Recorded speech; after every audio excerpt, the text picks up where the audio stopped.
चल हो जा शुरू।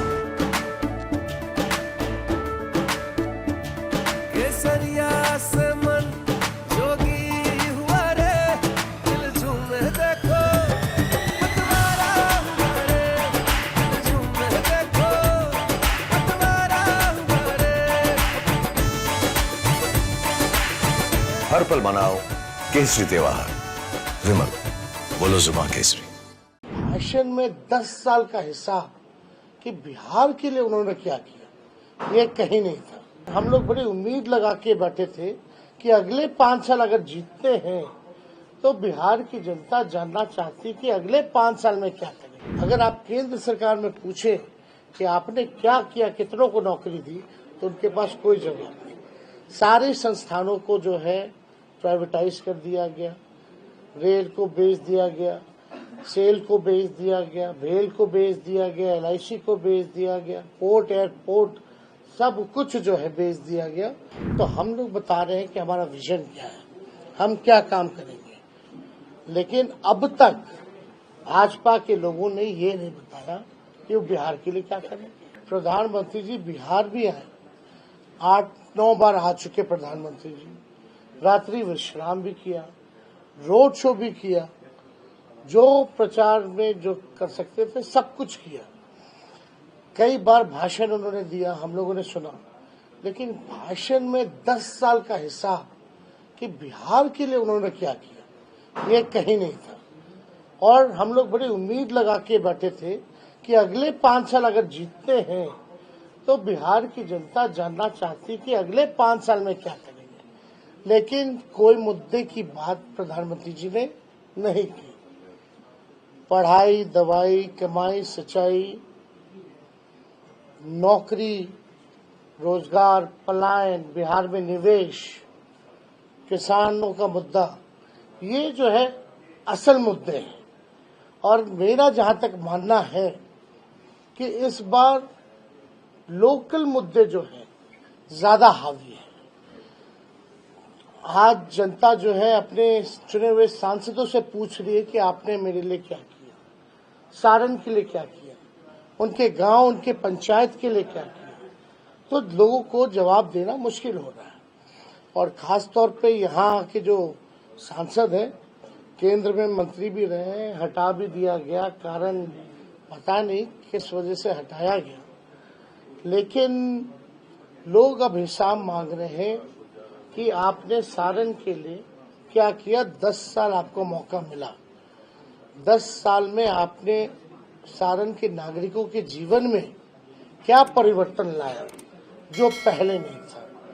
और वो तो खुद ही आजकल मान रहे हैं कि हमको जो है, हम नहीं लड़ रहे, मोदी जी लड़ रहे हैं। यानी खुद को ही जो है असफल घोषित कर दी कि हम असफल सांसद हैं, आप तो भाई मोदी जी को देख के वोट दीजिए।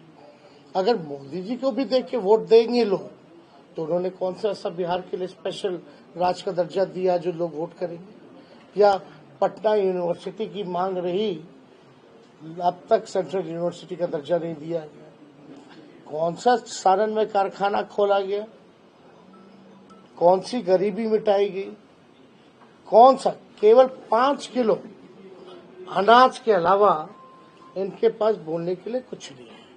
और जहां तक पूर्व से ही आपको भी पता है, फूड सिक्योरिटी बिल जो है यूपीए के समय में आया, और उससे पूर्व में भी लोगों को अनाज मिलता रहा है, किरासन तेल मिलता रहा है, चीनी मिलता रहा है।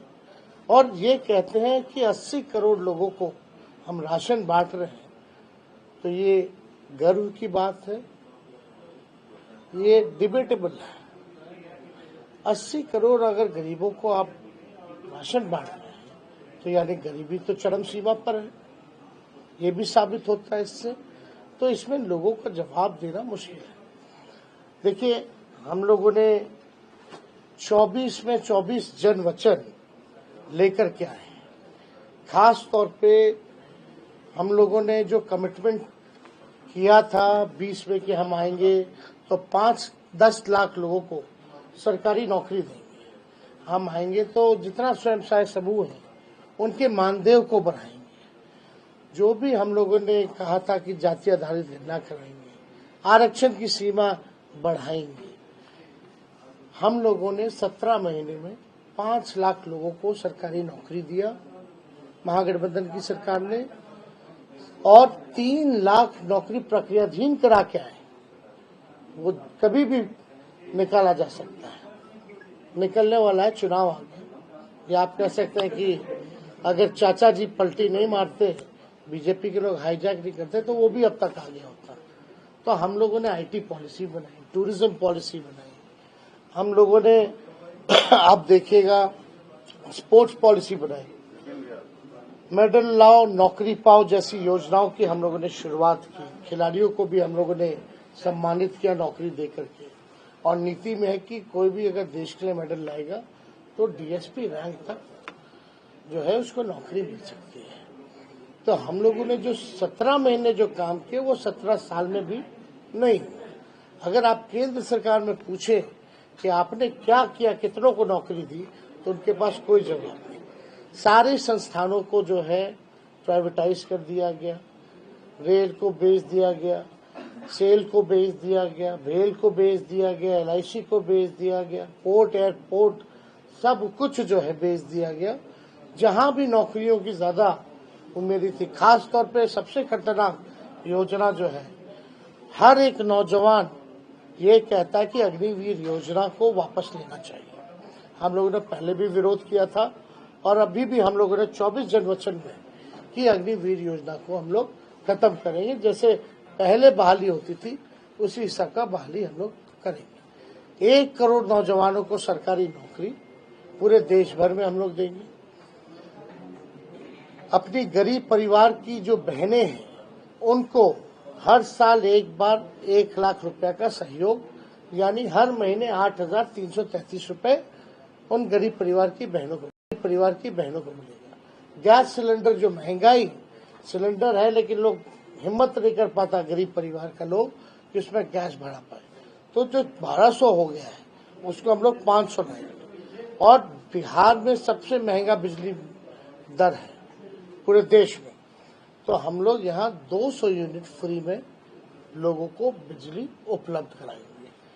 और भी ऐसे कई योजनाएं हैं, जैसे ओल्ड पेंशन जो नियम है उसको हम लोग जो है लागू कराने का काम करेंगे। अनाज की जहां तक बात है, अब तो आधिकारिक रूप से मल्लिकार्जुन खड़गे जी ने बोल दिया है, हम लोग पहले से बोलते रहे कि 5 किलो की जगह 10 किलो अनाज हम लोग उपलब्ध लोगों को कराएंगे। तो हम लोग बता रहे हैं कि हमारा विजन क्या है, हम क्या काम करेंगे। लेकिन अब तक भाजपा के लोगों ने ये नहीं बताया कि वो बिहार के लिए क्या करेंगे, किस आधार पे वोट दे। और जहां तक बात है पूर्व में जो काम किया गया, इन 17 महीने में अगर हमने जो छपरा के लिए काम किया, जितना बाईपास परसा अमनौर जो पास हुआ, मढ़ौरा या रविलगंज से आपका छपरा ही निकालना था, लेकिन जो हम उसको एक्सटेंड करके डोरीगंज तक लेके गए वो हो गया। डबल डेकर तो हमने अपने पहले कार्यकाल में जो है वो दिलवाने का काम किया था। सीआरएफ फंड हम लोग लेके आए थे, जहां बिहार को 200 करोड़ मिलता था सीआरएफ फंड, हम लोगों ने 1000 करोड़ लेके आए। नितिन गडकरी जी से हम लोग मिले, हमारे संबंध अच्छे थे, हम काम की बात करते थे और काम हम लोगों ने कराया। तो आप देखिएगा लालू जी ने मढ़ौरा में, परसा में रेलवे कारखाने दिए, विश्वविद्यालय की स्थापना कराई, अनेकों उदाहरण है जो हम लोगों ने काम किया है। लेकिन एक बड़ा काम अगर मोदी जी द्वारा या यहाँ के सांसद द्वारा अगर किया गया हो तो कहीं कुछ वैसा बड़ा काम नहीं आता।